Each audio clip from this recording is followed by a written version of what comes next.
Creative FM, Huddersfield's community radio station.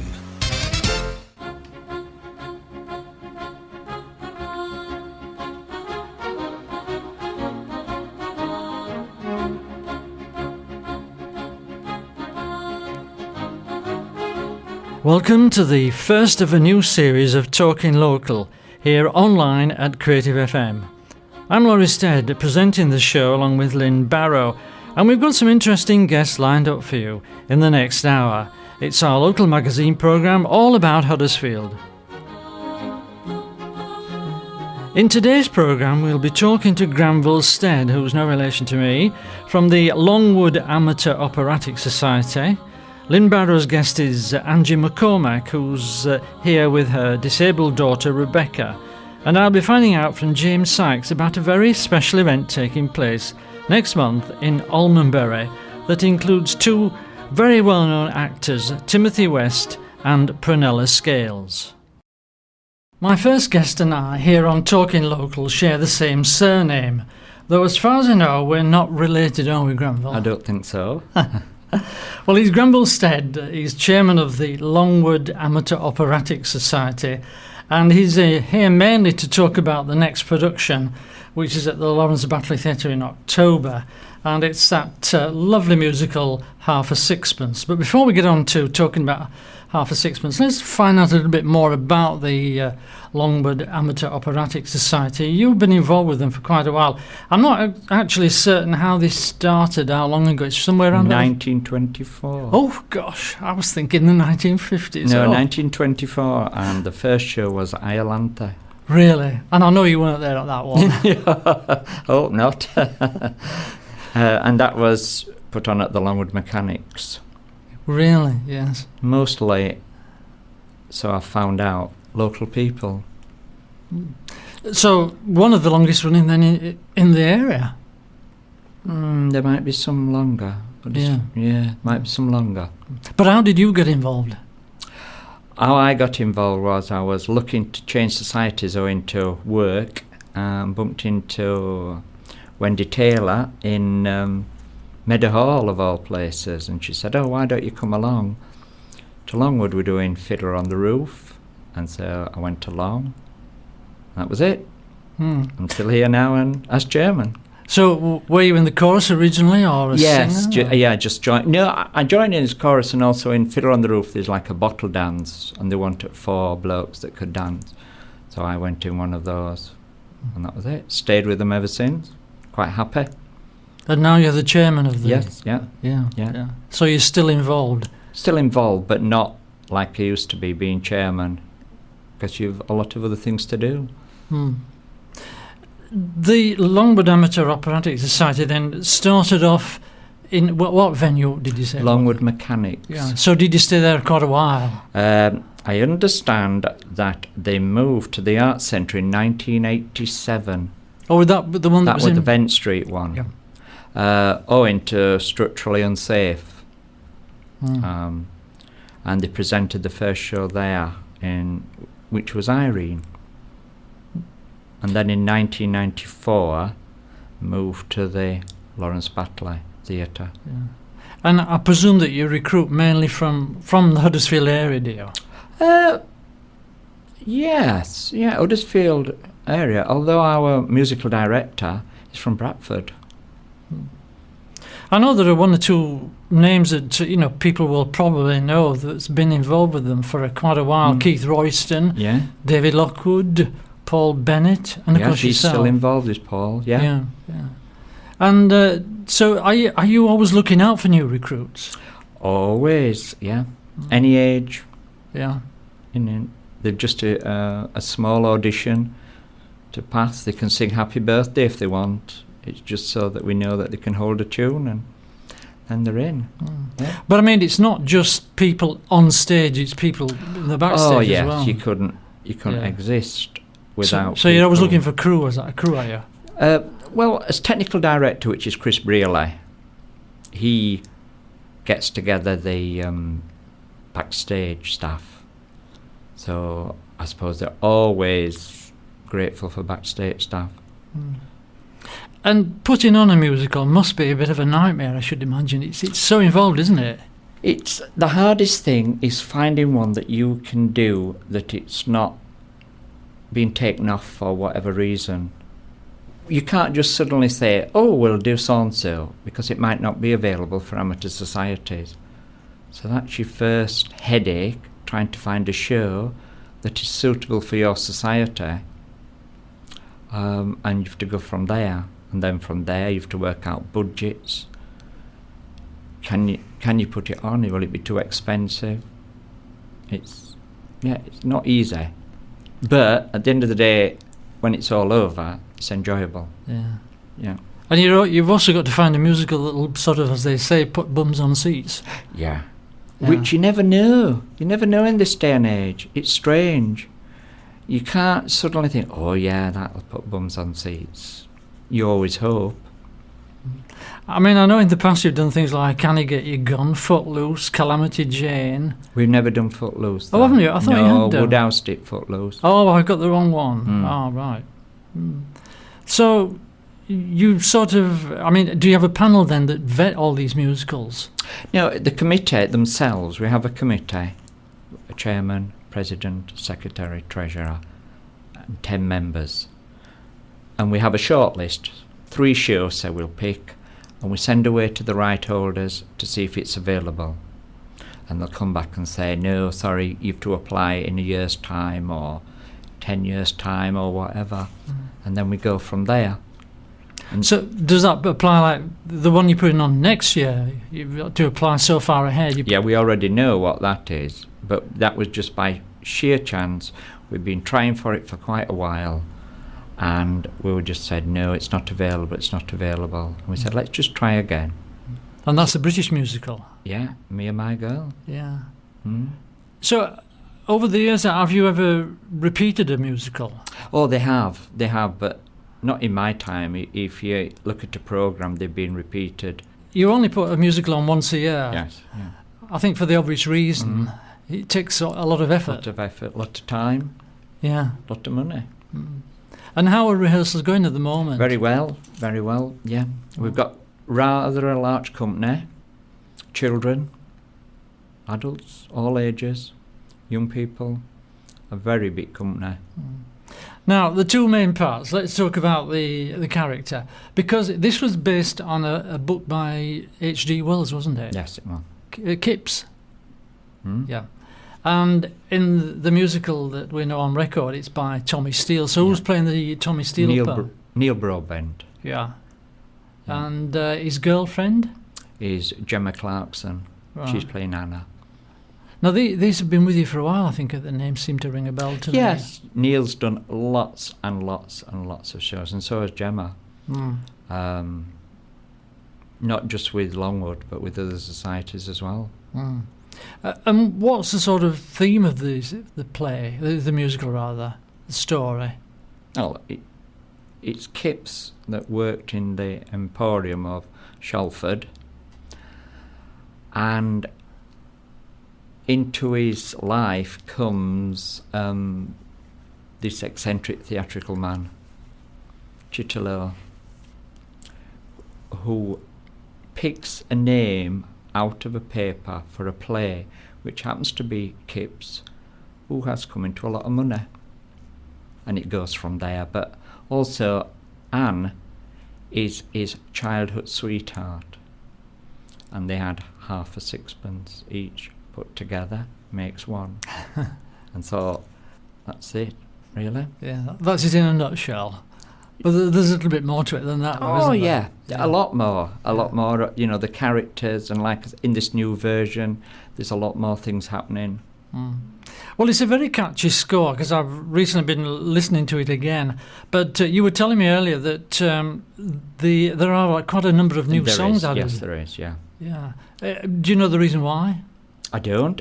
Apart from perhaps just to me, they have streamlined it. They've shortened some of the numbers. They put new numbers in. They shortened the dialogue, and made it, I think, more snappier as a production.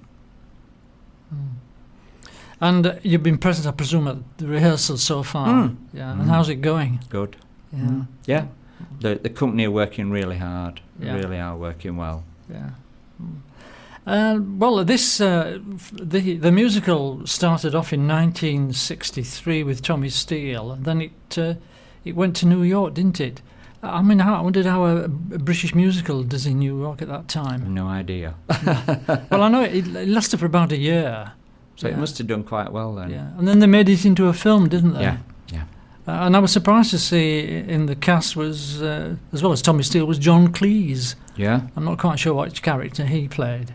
Right, well, as I say, Tommy Steele started it off, but now the Longwood Amateur Operatic Society are putting this on, and it's going to be there for a week. It starts on October 5th, Tuesday, October 5th, and goes on while the 9th with a matinee on the 9th. Yeah. And, well, if you love musicals, that's the place to go then, Lawrence Battley Theatre. Yep. Box office or on our website, www.longwoodaos.co.uk. Granville Stead, thanks very much for being our guest on the show. And I must have said, I admit it's been very interesting meeting you, especially as we share the same That's name, it, but yeah. we're not related. Not related at all. At least we don't think so. No, we don't think so. No. Well, as Granville said, the Half a Sixpence show by the Longwood Amateur Operatic Society is at the Lawrence Battley Theatre at the beginning of October.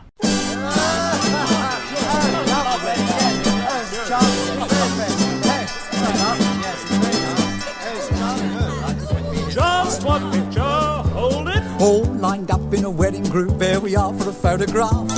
We're all dressed up in a morning suit, all trying not to laugh. Since the early caveman in his fur took a trip to Gretna Green, there's always been a photographer to recall the happy scene. Oh, the flashbang, what a picture, what a picture, what a photograph. Poor old bloke, blimey, what a joke. Hat blown off in a cloud of smoke, clap bands. Stamp your feet, banging on the big bass drum. What a picture, run to the pum pum pum pum, stick it in your hand, hey! Oh, One more picture, hold it. The same thing happened long ago when man was in his prime. And what went on we only know from the snaps he took at the time. When Adam and Eve in their birthday suit decided to get wed, as Adam was about to taste the fruit, the man with the camera said, "Oh, it flashbang, what a picture, what a picture, what a photograph. Poor old Eve there with nothing on, face all red and a fig leaf gone. Pat hands, stamp your feet, bang it on the big bass drum. What a picture, run to the pum pum pum pum, stick it in your hand, hey! One more picture, hold it. You've read it in a folio or seen the Shakespeare play, how Juliet fell for Romeo in the merry month of May. And as he climbed the orchard wall to reach his lady fair, as he tumbled, she began to bawl as he travelled through the air. Out in flashbang, what a picture, what a photograph. Poor young chap, what a night he spent, title torn on his rapier bed. Clap hands, stamp your feet, bang it on the big bass drum. What a picture, until the pum pum pum pum, sing it in your family. One more picture, hold it. King Henry VIII had several wives, including Anne Boleyn, and he kept an album of their lives with all their photos in. As Anne Boleyn was on her knees, dressed in her very best frock, King Henry shouted, "Smile, dear, please," as her head rolled off the block. Oh, it flashbang, what a picture, what a photograph comes to print. In a little while she lost her head, but she kept her smile. Clap hands, stamp your feet, hang it on the big bass drum. Way, what a picture, mum, tinny pum pum pum pum, stick it in your pants, hey! One more picture, hold it. When Napoleon married Josephine, there was just the same to do. He galloped her from the battle scene all the way from Waterloo. And as he came from off his horse to the boudoir where she sat, she said to him, in French of course, as he took off his big coat.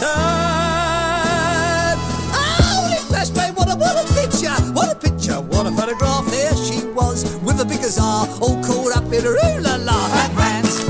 That was the song Crash Bang Wallop from the musical Half Sixpence, Tommy Steele, and the original London cast recording. Well, a reminder that you're listening to our magazine programme all about Huddersfield called Talking Local. And our next guest is here with Lynne Barrow. Thanks, Laurie. Well, my guest today is Angie McCormack, and she's here with her daughter Rebecca and Rebecca's assistant Louise. Welcome to you all. Thank and you. Also part of the family is your husband Steve, who we've met in the past. Now, Angie, you've got a particularly interesting life at the moment because Rebecca suffers from cerebral palsy. I wonder if you'd like to tell me a little bit about your life with Rebecca, what Rebecca's life is like, perhaps a bit of background, first of all. Yeah, life with a disabled child. Yeah, I think in common with many people in this situation, you often don't know that you're having a child with disabilities, and you're looking forward to a happy event, as most people are when they're having a child, and you can be dragged into this alien world of medical professionals and health services before you know what's happening. So it was a bit of a shock when Rebecca arrived in difficulty, which caused her a disability of cerebral palsy. And I think for the first few years you just travel around in a sort of a fog. You don't really know where you're heading, why you're going down a particular route. But over the years you do pick up a lot of things. You start to ask a lot of questions of medical professionals that you might not have done in the early years, because in the early years you just believe everything that you're told and you don't question the experts. After a few years you find out that you are actually an expert yourself and your confidence grows. It became a full-time job for me, really, finding the best services and the best information to help Rebecca. Well, we visited your house when we had a preliminary chat. It's a beautiful house and very much tailored to Rebecca's needs. So I wonder if you'd like to tell me a little bit about that, about any adaptations you've had to make, a bit about Rebecca's school, because that's very interesting, and any special equipment which she needs and has, or you need, in order to support her. Yeah, the house we very reluctantly decided to move. Actually, we were in a lovely 2-storey, very old cottage which we loved. We were there until Rebecca was 4, and then we realised it was totally unsuitable for a growing child who wasn't going to have any mobility at all, and who was going to need a lot of adaptations and a lot of special equipment. We should mention Rebecca's now 15. That's so right. A young adult in size and brain power. That's right. It was a big decision at the time, but looking back, I'm glad we made the move, because the thought of living in difficult accommodation, it would have made our lives a lot harder. So we came by chance across our current bungalow. We looked around for a lot of single level bungalows that we could carry out further adaptations to, and just drove past this one day and found ourselves buying it in the end. So the beauty of it is it's all on one level, it's very spacious, and through a disabled facilities grant we've been able to have a lot of further adaptations done. So for instance, in Rebecca's bedroom there is a hoist affixed to the ceiling, a ceiling track hoist, that we're able to lift Rebecca from a wheelchair onto a bed or whatever. She has a specially adapted bathroom. She's got a bath that goes, a high-low bath, that will adjust to a working height, so you're not having to bend over a bath all the time. Special toileting facilities, and even a special bed where you can adjust the position of the bed to make it more comfortable for her. Now, you told me when we chatted before that Rebecca has all the usual hobbies of a young lady of 15. Now, I hope this isn't going to embarrass anybody. You said that one of Rebecca's main hobbies is having a long soak in the bath, just like anybody else. It is. In fact, I think her number one hobby, I can see her laughing at me now, her number one hobby is lying in bed on a morning for an hour or two. I'll go for that. Yeah, in a lovely, comfortable bed, then a long soak in the bath, and then listening to the radio. And I think that's her three main hobbies at the moment. I'm so glad we've been able to invite you all here today then, because Rebecca's sitting at the business end of this, and she can actually see how radio's put together, which is wonderful. What about Rebecca's computer? We've not got that here today. Yeah, she has disabilities. In the early years, it was very difficult to understand how eventually things were going to pan out and how disabled Rebecca was going to be. And at age 15, well, we've known for a few years now that she's not going to be able to walk or sit without supportive seating. She can't use her hands or arms very well to do anything. But crucially, she's no speech.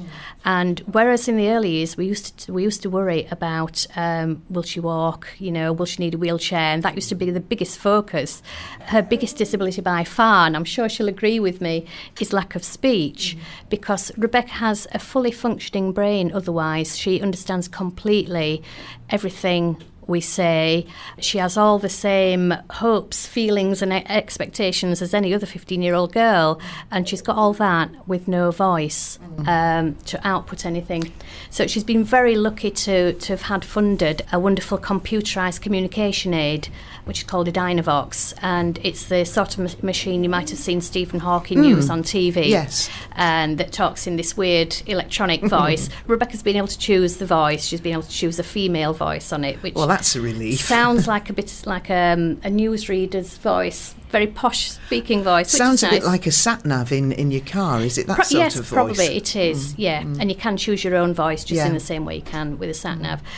So Rebecca operates this by means of a single switch at her head, and just by head movements she controls this machine. It does take her quite a long time to put a sentence together because she's having to get vocabulary from different folders within this communication software to construct a sentence. But there are different ways around that by programming in different sentences or phrases that we think she might use, which we do in consultation with her, of course, as well.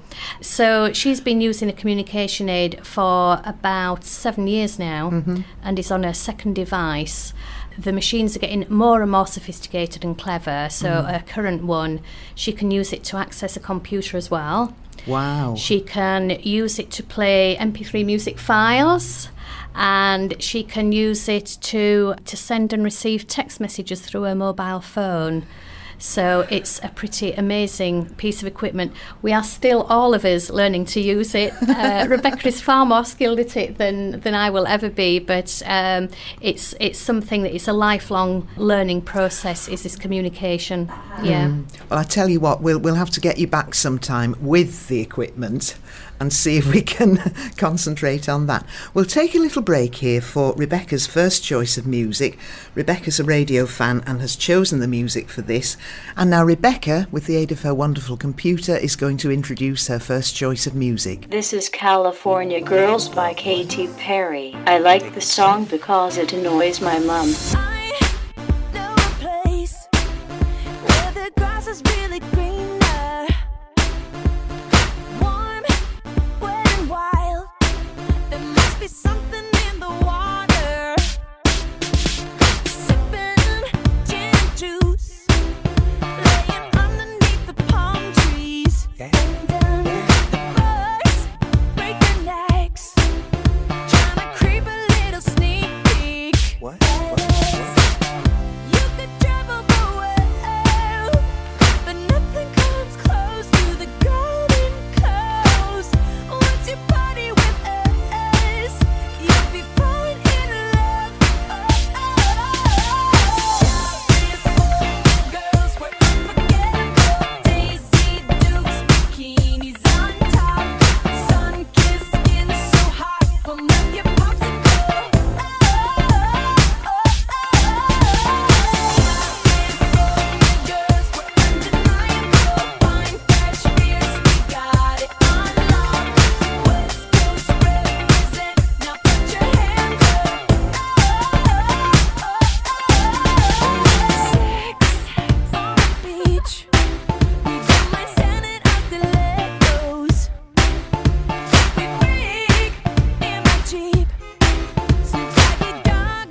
Katy Perry with California Girls. Well, I'm speaking to Angie McCormack about her life with Rebecca and all of Rebecca's fantastic equipment. Let's see if there's any downsides to this at all. Is it difficult to travel, Angie, with all this equipment? The chair's quite big. The computer presumably is a bit fragile. Is it problematical at all to travel? It is. Travelling is a big, or it can be a big barrier, especially as a child gets older. And as at 15 now, it's not. In the first few years, of course, up until about age 6 or 7, I guess, we could pick Rebecca up out of a wheelchair and pop her into an infant car seat, much in the same way you do with any young child. Now she's bigger, she's nearly full size. Obviously, we're unable to do that. So for quite a few years, we've had a specially adapted vehicle with a ramp in, and Rebecca travels seated in a wheelchair because she can't transfer to an ordinary chair. In a wheelchair, which is clamped down by a series of clamps.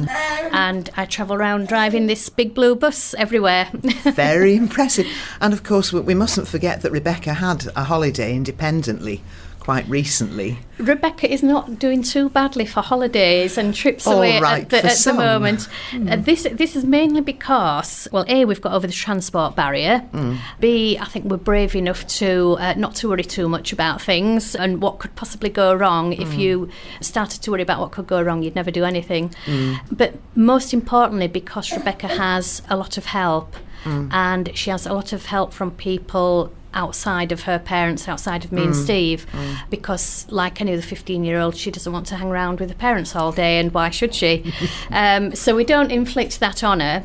Through a scheme called Direct Payments, which is a social services fund, you can elect to have, instead of going to day centres or activities, you can elect to have a fund of money, which is a completely separate fund and administrated separate to all the family finances. And with that, you employ your own personal assistants for Rebecca. So Rebecca has a team of personal assistants. One of whom is standing over there. One of Louise. whom, Louise, thank you for coming, is standing with her right now. And without these wonderful assistants that Rebecca has, she wouldn't be able to have the same an ordinary life, really. She wouldn't be able to have the same level of independence that any other teenager takes for granted. So we feel very lucky that instead of packing people off to day centres, which used to happen a lot, Rebecca's able to have this degree of normality in her life. Well, let's turn to what's happened to you as a result of this remarkable life you lead, because you've got a whole new career. Yes, quite by accident, totally unplanned. Before I had Rebecca, I worked in the printing industry as an account executive, and I didn't really plan on going back to do that. But as it turned out, I had to take a long time out of the workplace anyway. I didn't even think about doing anything until Rebecca was age 10, because up until then, most of my time was devoted to sorting out her medical needs, her care needs, her equipment needs, and there always seemed to be something that needed my time and attention, not to mention the number of appointments and things we used to have to go to. So I did a few IT courses just to get up to date, really, because I'd been out of the workplace for that long. So that was quite worthwhile doing. And around the same time, there seemed to be a lot of national and local initiatives around involving service users or consulting with service users about the services that were provided to them. And because we were passionate about the services we received, Rebecca has a wealth of service provision, from speech therapy to social services. We never knew we needed so many services, and there are so many service professionals in our life all helping it tick along. So we were quite passionate about that, and if there was any input to be given, then I wanted to make sure I got involved in that.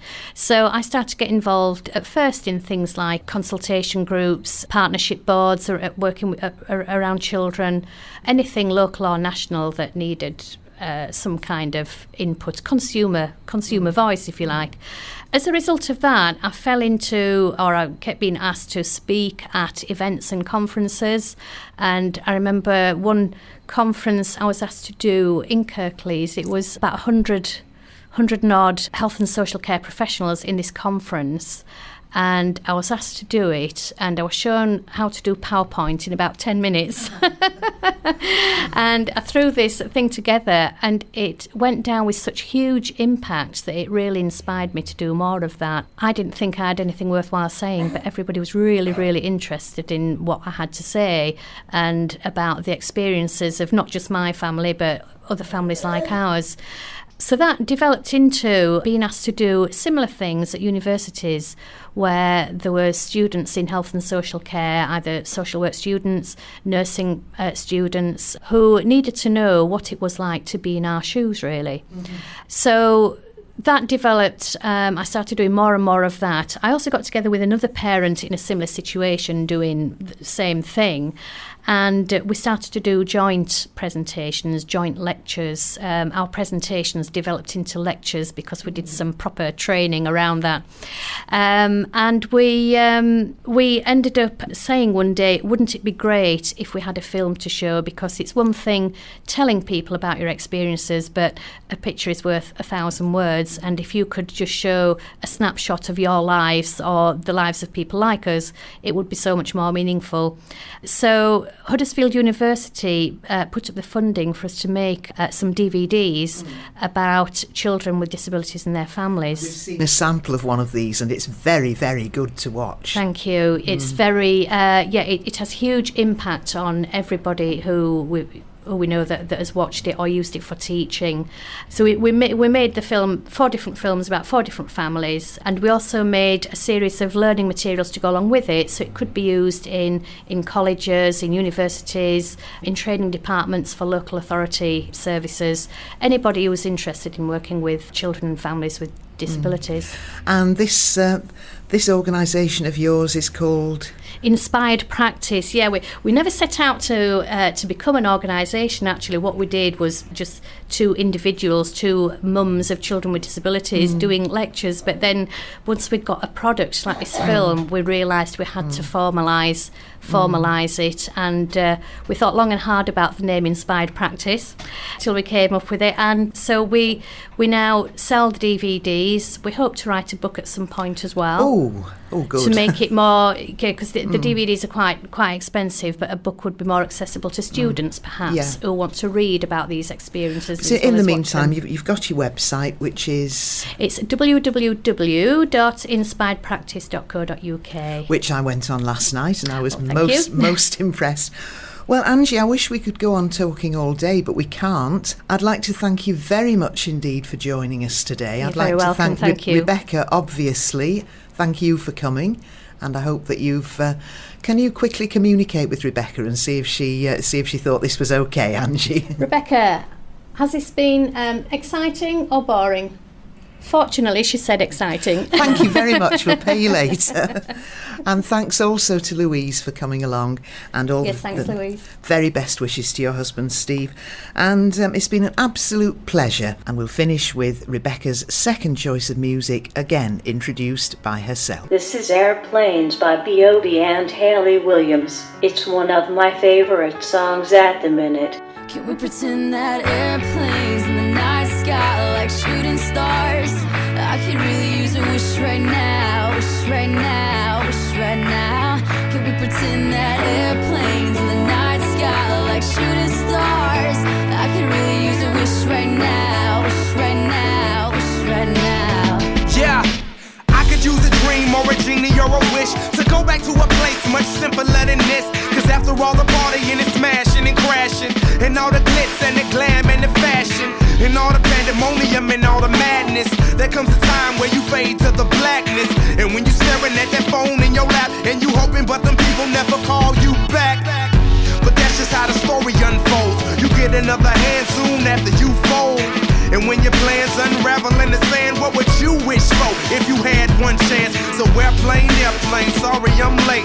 I'm on my way, so don't close that gate. If I don't make that, then I switch my flight, and I'll be right back at it by the end of the night. Can we pretend that airplanes in the night sky like shooting stars? I can really use a wish right now, wish right now, wish right now. Can we pretend that airplanes in the night sky like shooting stars? I can really use a wish right now, wish right now. Creative FM. Huddersfield's community radio station. In presenting a programme such as Talking Local, it's obvious that sometimes you come across someone that you already know, and our final guest, James Sykes, on Talking Local today, is someone I've known as a friend for many years.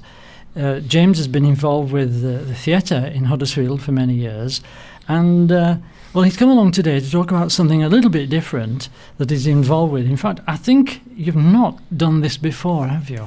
No, this is a completely new challenge as far as I'm concerned, yes. Yes. And this is called The Story of a Village, and it's Sonny Lumiere. Yes. Have I pronounced it correctly? You have indeed, yes. That means sound and light, doesn't it? Yes, it does, yes.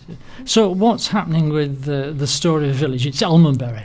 The story of the village is all about Almondbury, and it came about because a friend of mine, Richard Wood, who is connected to the church in Almondbury, which is probably one of the oldest churches in the area.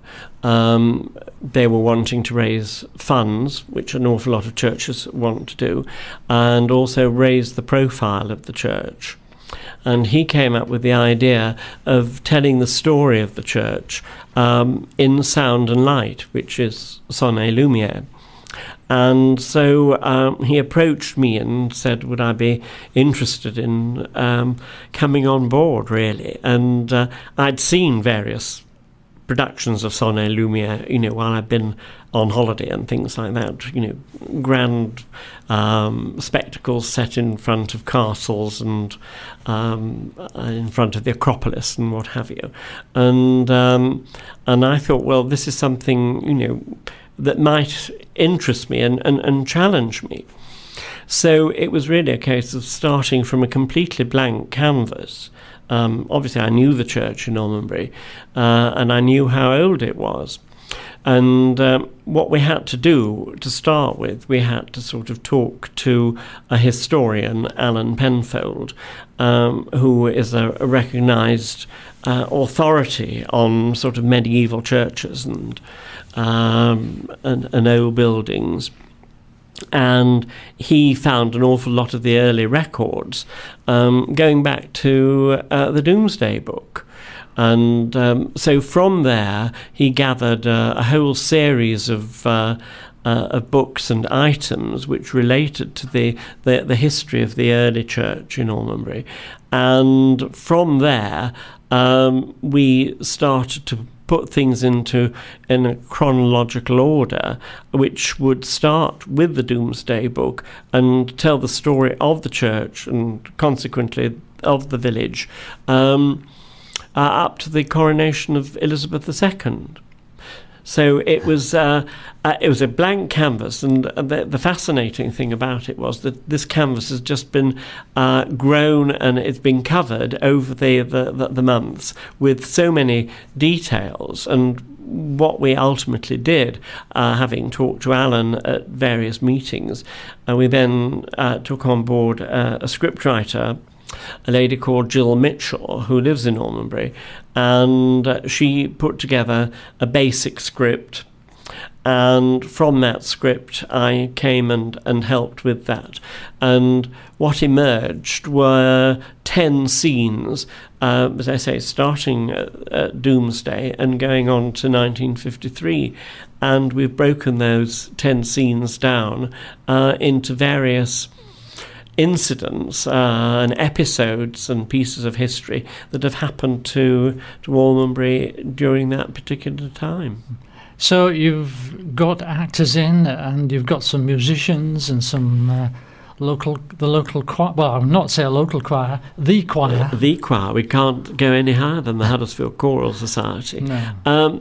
Now, once the script was looking something like shipshape, we then had to decide how we were going to sort of approach it. And Richard wondered whether there was a possibility we could get some names. That's what names sort of hopefully will bring people into the church. And I have a connection with Timothy West and Prunella Scales, because they are patrons of my other theatre company, Micron Theatre Company. They were approached. I said, there's absolutely no reason why you shouldn't ring them, and if they were prepared, they could always say no. And they didn't. They said yes, they would. And so a couple of months ago, again, working with the technicians, and the technicians are all part of the Huddersfield University Media Department, and are working under a senior lecturer called Alexander McNichol, and he has about 6 students who are doing a media course, which involves recording and learning how to record and things like that. And we went down to record Timothy West and Prunella Scales in their own home, and it was a fascinating experience, not only for me, because I was able to direct, and I'm putting inverted commas there,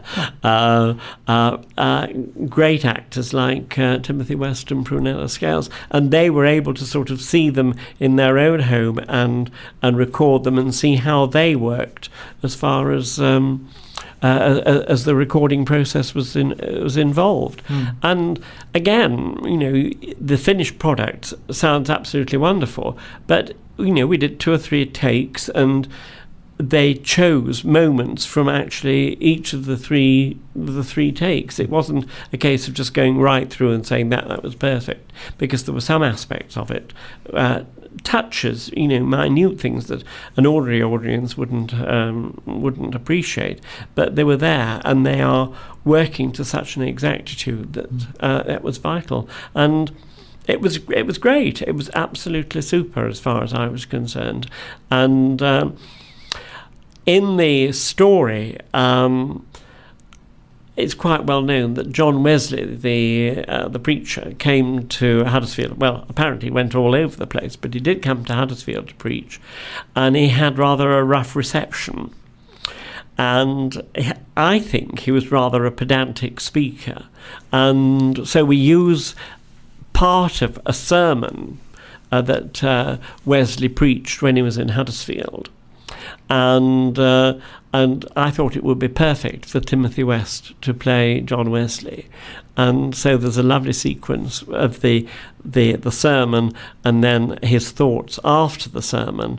And one of the quotes, which has become very well known, that he went back over into Lancashire and said, "A wilder group of people I have never seen in my life," and so of course we use that.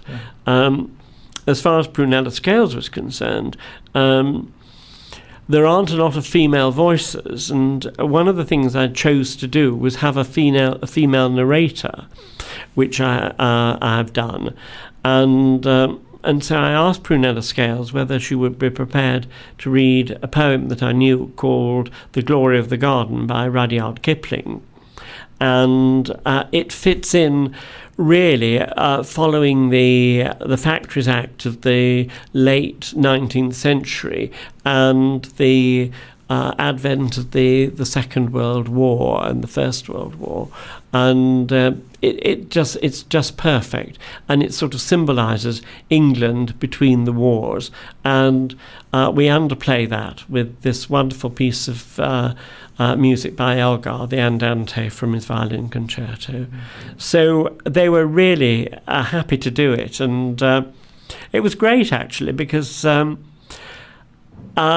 what can I say? Going into their own home was just a wonderful experience. And she did say to me, well, shall we have a glass of wine before we start? And I thought, no, we better not. I said, look, we'll do what we have to do, and then we'll have the glass of wine afterwards.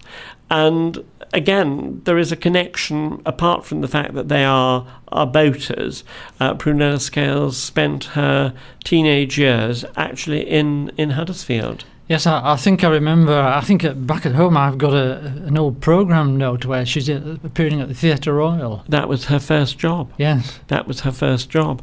And it was glorious to sort of talk to her. She had an uncle who had a mill, and they lived in Kirkburton. So she knew the area of Kirkburton, and we talked about that and Shelley Hall. And she was relating to me exactly where her first digs were, down Ramsden Street, opposite the theatre, and the condition that they were in. And I remember her as well, because when I was a schoolboy, I was taken to Stratford for the first time, and in 1956 she joined the company, and she was playing small to medium parts, and so she had some lovely stories about actors who were appearing with her then. It was a very happy experience, actually. There's also another well-known actor, local actor, that you've roped in, as it were, isn't there? There is, yes. Well, you and I have known Gordon Kay for more years than we care to remember. I remember meeting him for the first time in probably the early 60s, when we were both at the Huddersfield Technical College, and the Huddersfield Technical College had a drama group, and Gordon and I started there, and we did a lot of stuff together. It was a very good training ground, really, and following that, I've always sort of kept in touch with him, and now that he is officially retired, I thought it might be rather nice for him to come and add his voice to the other voices that I was using. And there was another local connection. In the piece, we talk about the erection of King James Grammar School, which of course is just below the church in Normanbury, and that became a charter school in the middle 1500s. And Gordon is an old boy of Almonbury Grammar School, and we use the charter from that. And so I thought it'd be rather nice that if he read that as well. He also plays a slightly drunken steward at a feast that we recreate at Woodsum. So it was really nice to use him again. And I must say he behaved quite well, actually. Well, as well as these well-known names that are known nationally, you've got some local actors as well involved, haven't you? Yes. To sort of supplement the other names, over the years I've used, when I've been directing various plays, I've used actors that I get on with as well, and so and they're great friends. Actors like Kenneth Greenwood, who's had vast experience, both in serious drama and musicals throughout his career in Huddersfield. A very nice actor called Alan Jones, who I worked with on a couple of occasions recently, and an actress called Stephanie Hopkinson, who works for Micron, and her husband actually is another old boy of the grammar school. And I mustn't forget John Cohen, who works all over West Yorkshire, as far as I can make out. So they play a myriad of parts, and I just think that sort of fits into the story very nicely. So, as well as these actors, of course, we've got the music, which you already mentioned to some degree, and that includes the Huddersfield Choral Society. Yes. So have you... this has now all been edited together? Yes. And you've heard the finished product? I shall hear the finished product, hopefully tomorrow. I'm going... the university are bringing all the speakers over, and so tomorrow I shall be hearing the finished product within the church, so I shall get the surround sound of everything that we've put together. a couple of weeks ago I heard it at the studio in Barnsley, but I think we've got to the stage now where I want to actually hear it within the resonances of the church, and I'm really sort of very excited about it. I think what the university have been able to do in creating the sound patterns of the various centuries and using music applicable to the centuries just makes it really sort of very, very evocative. So I just hope everybody will be as enthusiastic about it as I am. And have you any ideas of bringing it out perhaps on a CD? Well, I think this is an absolutely splendid idea, Laurie. I think it doesn't really matter whether you see it, but it is so evocative that the idea is that people will be able to buy a CD of the sound of the story as they leave the church. And I hope it'll be on sale throughout Huddersfield before very long, while the production is going on. Yeah. And again, because of the quality of recording, I think it should be really quite an exciting piece. Actually, it's a very good idea, because I could give it to people as Christmas presents, couldn't I? Well, we've talked about where it is and what it's all about, but we haven't actually said when it is, have we? No, it actually opens to the public on Wednesday, the 20th of October, and will run until about, I think, the 13th of November, but it will not play every day or every evening. There'll be special performances for schools which have got to be arranged, but I think that when we get to the point of advertising it fluidly, then people will know exactly the dates these performances will be available. It'll start about 7:30 and it runs for just over an hour. And there is an admission charge, isn't there? Oh, yes. Well, the idea, as I said right at the beginning, is not only to raise the profile of the church, but to raise funds for the church as well. So the prices initially for adults are £10, but there are concessions at £8, and I think most people will, qualify for concessions, really. And again, it is supporting a local community event, and hopefully, the resonances, not only for the church in Almonbury, but the churches throughout the Diocese of West Yorkshire as well, will all be contacted. And because it's a slightly different approach to fundraising, if that's what you want to call it, I hope it'll attract the attention of people far and wide, like yourselves and the community that you're playing to. Yeah. Well, the story of a village, a history of Almonbury through the ages in sound and light, will, as James has just said, starts on the 20th of October and runs through right until the 13th of November. If you want more details, Kirklees booking officers will give you information, and you can buy the tickets there. You can ring Huddersfield 223 200.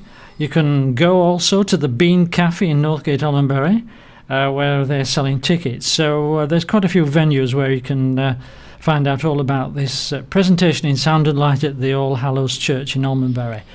Well, James, thanks ever so much for coming in and taking part in Talking Local. I think it's a wonderful thing that you're doing, and as I say, it's been a challenge for you, and I think you're going to reap the rewards, and I hope that plenty of people flock to it. So do I. I think you're taking part also. We've got the Huddersfield Choral Society, so I think we ought to go out with something by them. Yes. Is there something that they're singing in the actual event? They are singing an excerpt from the Messiah, and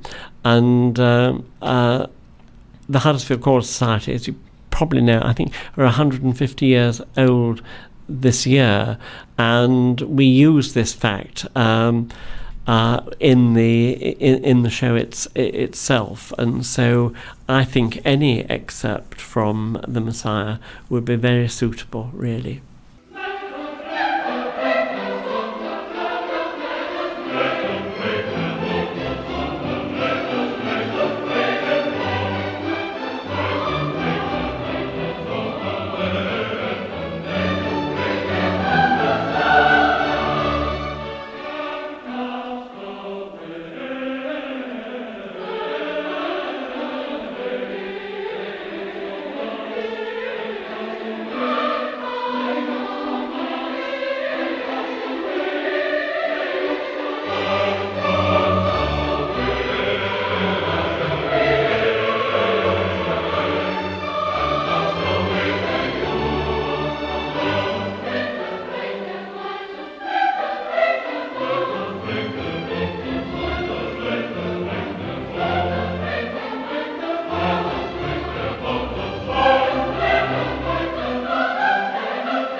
We've come to the end of this edition of Talking Local. My thanks to Granville Stead from Longwood Amateur Operatic Society, Angie McCormack and her daughter Rebecca, and James Sykes. Till the next time, from me, Laurie Stead and Lynne Barrow, cheerio.